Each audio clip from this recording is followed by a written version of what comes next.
we have an agreement in place with the IBF that if it wasn't Klitschko, it will be Pulev. It will most certainly be Pulev. We need to sort out the final details, but the venues don't change. It will still be Vegas or Cardiff, with Cardiff probably the front runner. The date will be the same as well, probably October 28 or November 11, because ideally we would like AJ to fight again in February or March so we can have 3 fights in 2018. Those are the words of promoter Eddie Hearn. Again, reiterating what he said before and what most of us already knew, that there was an agreement in place with the IBF for Joshua to face a Kubrat Pulev after the Vladimir Klitschko rematch. But now that Vladimir has retired, he's obligated to fight Kubrat Pulev right now instead. The IBF called this mandatory months ago. So there are some people out there who are mistakenly thinking that the IBF haven't called the Pulev mandatory. No, they called it months ago. And Joshua had to do the deal with the IBF to delay his mandatory, basically, with Pulev. Pulev would have got a guaranteed shot at the winner of Joshua Klitschko 2, and it would have had to been their next fight. Whoever the winner of that fight would have been, their next fight would have had to have been Pulev, unless they wanted to vacate the IBF title.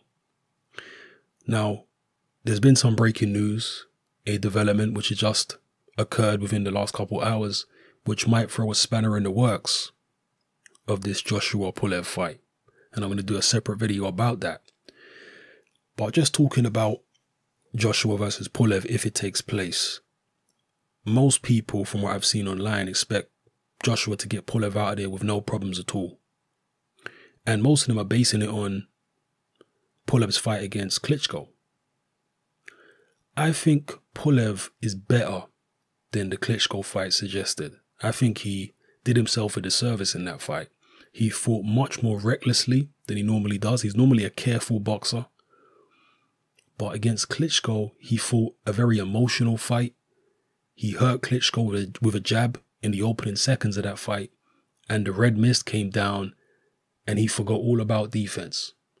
Got himself tagged, and the rest was history. He never really recovered from being hurt and dropped in the first round, in my view, because Klitschko kept topping up that hurt every round or so by hitting him with a good shot.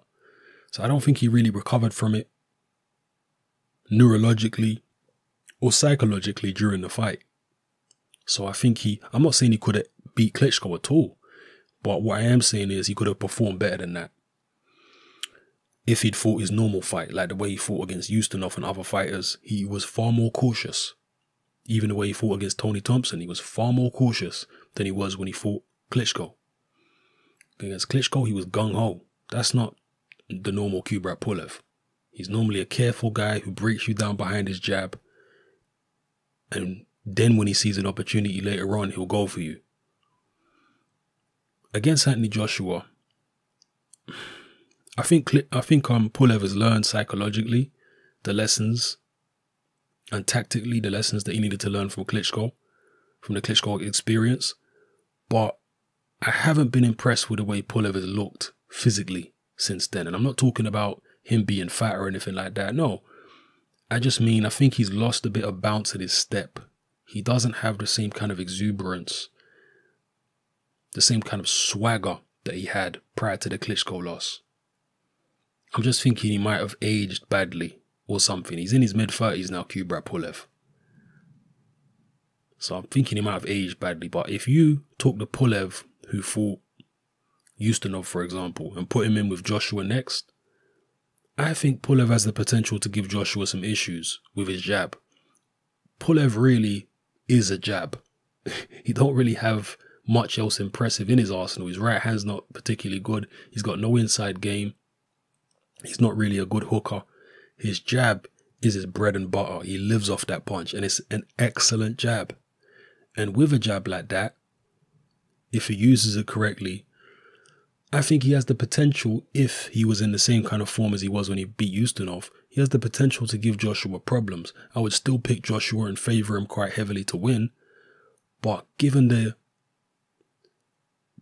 technical ability that Pulev has at long range, I think he's more proficient technically at long range with that jab than Joshua is.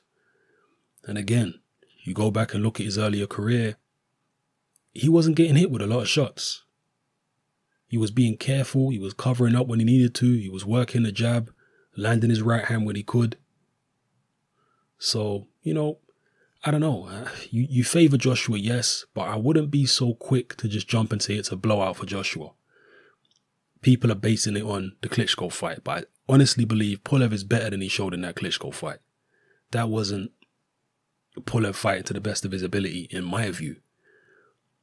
But, you know, once again, I'm a little bit conflicted because even though I think he's learned the lessons from that tactically and psychologically, has he regressed physically? Maybe. We'll see. Drop your comments in the comment section below. Let me know how you feel about Anthony Joshua versus Kubrat Pulev taking place possibly October 28 or November 11. Will you be going there if the fight is in Cardiff? Let me know what you think in the comment section, people. Sam, and I'm out.